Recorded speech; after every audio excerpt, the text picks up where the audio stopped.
Hello everyone, welcome to a new episode of Hero Spotlight.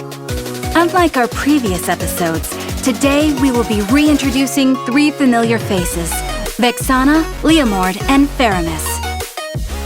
The three have been combating in the Land of Dawn for quite some time, and now we are about to see them start anew. Let's start with Vexana. By the way, if you didn't know yet, that's me. As the dignified ruler of Necrokeep, Vexana protected the city from all evil intentions. She's like a mother to all the undead. Though both life and death have abandoned them for a century, she still cares for her people. She's a shimmer of hope that cuts through the mist of despair that cloaks Necrokeep. Yes, indeed. My old passive, Necromancy spell, has been changed to Nether Curse. Now I inflict Nether Curse on enemies hit. The curse lasts for several seconds and will cause the affected enemy to explode upon death, dealing magic damage to enemies nearby. And Deathly Grasp is my new first skill now. I unleash a Phantom Claw in the target direction, dealing damage to enemies in the path. The claw stops upon hitting an enemy hero or creep and terrifies them for several seconds.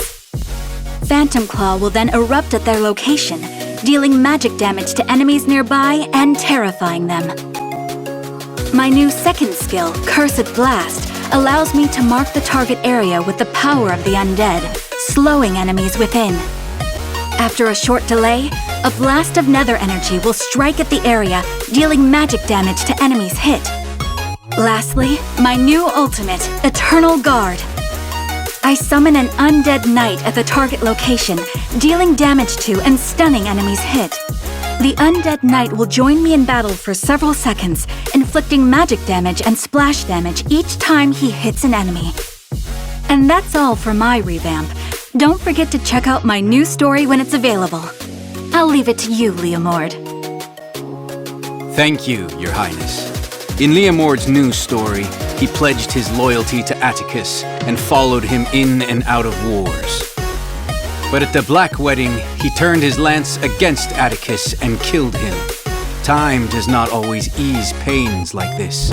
Now Leomord often goes to the towering walls of Necrokeep alone, looking into the distance.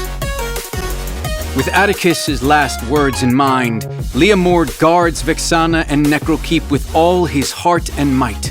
Aside from a new story, Leomord will get a new look and stunning visuals. Now move on to my skills. First, my passive, the Oath Keeper.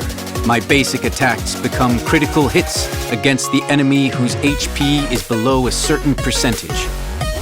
When I'm in my human form, upon casting my first skill, Momentum, I get a shield and begin charging, slowing all the enemies in the range. When the charging is completed, I inflict physical damage and slow on all the enemies in the range. When I'm in the mounted state, upon casting Momentum, I command Barbiel to leap forward, inflicting physical damage and slow on the enemies in the target area. When I'm in the human form, my second skill, Decimation Assault, allows me to charge in a designated direction, dealing physical damage to enemies along the way and slowing them. When I'm in my mounted state, Barbiel will charge in a designated direction upon the skill cast, dealing physical damage to enemies along the way and knocking them back. When I'm in my human form, my ultimate, Phantom Steed, allows me to summon Barbiel to rush into the battlefield, dealing physical damage to and knocking back enemies on the path. And if Barbiel comes in contact with me, I will enter a mounted state. In the mounted state, my basic attacks would cover a fan-shaped area and can be cast while I'm moving. The mounted state not only grants me extra movement speed, physical defense, and magic defense, but also a new set of skills. And that's all for the revamp of Leomord. Now let's welcome Faramis, who has been my rival, but also a good comrade. It's finally my turn now. I'm Faramis, the necromancer of Necrokeep.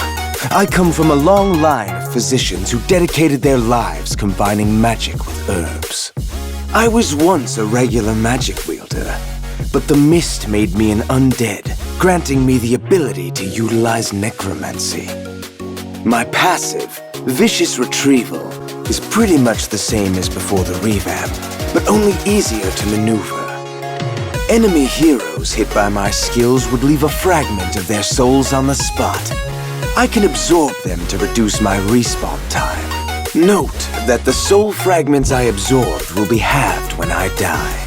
My first skill, Shadow Stampede, enters me into the Shadow state, during which I gain extra movement speed and extra physical and magic defense. In the Shadow state, I ignore the terrain and deal magic damage to enemy heroes I come into contact with and apply a nether mark to them. Each enemy hero hit reduces Shadow Stampede's cooldown. Casting the skill again allows me to leave the Shadow state early and pull marked enemies to me. Next, my second skill, Ghost Bursters. I gather nether energy in a fan-shaped area, dealing magic damage to enemies within. Lastly, the focal point of my revamp, my ultimate skill, Cult Altar. I enter the Spectre state and turn my surroundings into a nether realm that follows my movement. Allied heroes who enter the realm will also enter the Spectre state, gaining immunity to death for once. Note that there would be punishment when a hero is knocked out of the Spectre state. Well, I think that's all for this episode of Hero Spotlight. We will be waiting for you at Necrokeep, and we will show you that despair is not the only thing you see here. Looking forward to seeing you soon. Until next time, we will be seeing you in the Land of Dawn.